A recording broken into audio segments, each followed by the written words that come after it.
तुमसा कोई प्यारा कोई मासूम। তো হে হ্যালো এভরিওয়ান, তোমরা সবাই কেমন আছো? আশা করি সবাই ভালো আছো। সবাইকে গুড আফটারনুন। তো বন্ধুরা, ভিডিওটা দেখতেই দেখো, আমরা কোথা যাচ্ছি পুরো ভিডিওটা তোমাদেরকে বলবো।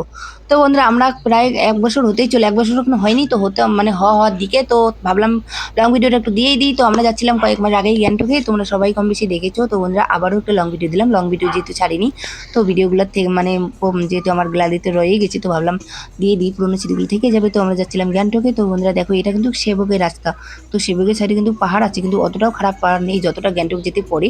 তো বন্ধুরা, আমরা যখন বাড়ি থেকে বেরিয়েছিলাম তখন বাজে 5টা থেকে 5:30। তো বন্ধুরা, আমরা গ্যাংটকে পৌঁছতে পৌঁছতে প্রায় রাত 11টা বেজে গিয়েছিল। প্রচণ্ড ভয় লাগতেছিল। তো এটা হচ্ছে সেবকের রাস্তা। দেখো বন্ধুরা, খাড়া পাহাড় কত উঁচুতে। গ্যাংটক যখন যাবো, মানে তোমরাও যদি যাও, দেখো কত উঁচু পাহাড়ে উঠতে লাগে। আমার তো প্রচণ্ড ভয় লাগতেছিল। চারদিকে ছোট ছোট গাড়ি আর মানে রাস্তার সাইডে তাকালেই মানে পুরো খাড়া পাহাড়, মানে নিচের দিকে তাকালে কি ভয় লাগতেছিল, মানে পড়লেই শেষ। আমি তো সেই ভয়ে কোনো নিচের দিকে তাকাচ্ছিলাম না, একদম সামনের দিকে তাকাচ্ছিলাম, আর একটু করে মাঝে সাঝে ভিডিও করে নিচ্ছিলাম।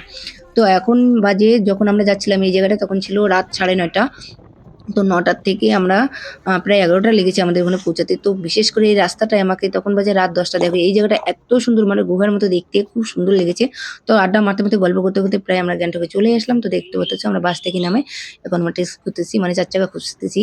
এখানে যে তোমরা 2 মিনিটের রাস্তা যাও, তবু কিন্তু 2 থেকে 300 টাকা ভাড়া নেবে। তোমাদের 2 হাত মাটি আগায় দিলেও কিন্তু একটা পয়সা 3 থেকে 400 টাকাই ভাড়া নেবে। এখানে কোনো রিক্সা কিংবা বাইক নেই। তো এখানে 4 চাকাই শুধু।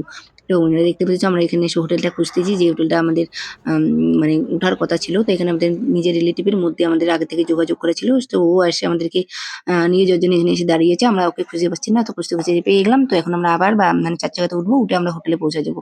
তো গল্প করতে করতে হোটেলে চলেই আসলাম। তো এসে দেখি আমার বান্ধবী আগে থেকে আড্ডা মারতেছে। ওরা আগের দিন চলে এসে, আমরা পরের দিন গেছি। তো সেই ঘুমটুম সকাল সকাল ঘুম থেকে উঠেই দেখো আমরা যাবো চারধাম। তো অনেক জায়গায় ঘুরবো বলে আমরা চারধাম করে ভিডিও করে নিচ্ছি। আমার বান্ধবীরা এখনো রেডি হয়নি, আমি স্নান করেছি, ওরা আমার জন্য ওয়েট করতেছে, দেখতেই পাচ্ছ। তো দেখো, আমরা পুরো ফ্যামিলি চলে এসেছি। তো আমরা এখানে জয়েন্ট রুম নিয়েছিলাম। একটা মানে রুমে 2টা বেড ছিল, তো আমাদের 2টো বেড লাগেনি, একটাই লেগেছে। তো বন্ধুরা, আমার বান্ধবীরা পাশের রুমে ছিল। আর দেখো, আমরা এখন চারধামের দিকে রওনা দিলাম। এখানে 3-4 জায়গায় ঘুরবো আমরা। 11,000 টাকা দিয়ে আবার এসে একটা গাড়ি ভাড়া করে নিয়েছি, সবাই মিলে ঘুরবো ফ্যামিলি নিয়ে। তো বন্ধুরা, পুরো এনজয় করতেছি। এরকম দিনটা আর মনে আসবে না, আসবে আসবে। আবার যাবো ছাঙ্গুতে। ছাঙ্গুতে দেখবো বরফ, মানে বরফের পাহাড় দেখতে, আর 3-4 মাসের মধ্যে। তারপরে প্রথমে এসেই নামে বললাম আমরা তিম্মি গার্ডেনে, চা পাতা বাগানে। তো এখানে এসে দেখো কত সুন্দর জায়গাটা। আমরা যেহেতু ক্যামেরা নিয়ে যাইনি, আমরা মোবাইল দিয়ে শুট করছিলাম, তবুও কিন্তু ভিডিওগুলো খুব সুন্দর আসছে। যারা ক্যামেরা দিয়ে করে তারা তো হেভি হেভি ফটো আসবে। তো বন্ধুরা, এসেই আমরা পরে, এটা কোথায় গেছিলাম, বুদ্ধ না? তো বুদ্ধদেব এসেই, বুদ্ধদেব মন্দিরটা না, বুদ্ধদেবের মন্দিরে এসেই আমি আহ সামনে এসে রিলস বানিয়ে তারপরে যে মন্দিরটা ভিডিও করতেছি। যেহেতু সামনাসামনি করছি বলে এখানে সমান জায়গা লাগতেছে, কিন্তু এটা প্রচন্ড উঁচুতেই, পাহাড়ের উপরে মন্দিরটা, এত উপরে, মানে দেখলেই ভালো লাগতেছে। সাইড দিয়ে শুধু খাটকাট, আর এটা অনেক বড় একটা জায়গা, সেখানে মন্দিরটা ওই উঁচুতেই মন্দিরটা বানিয়েছে।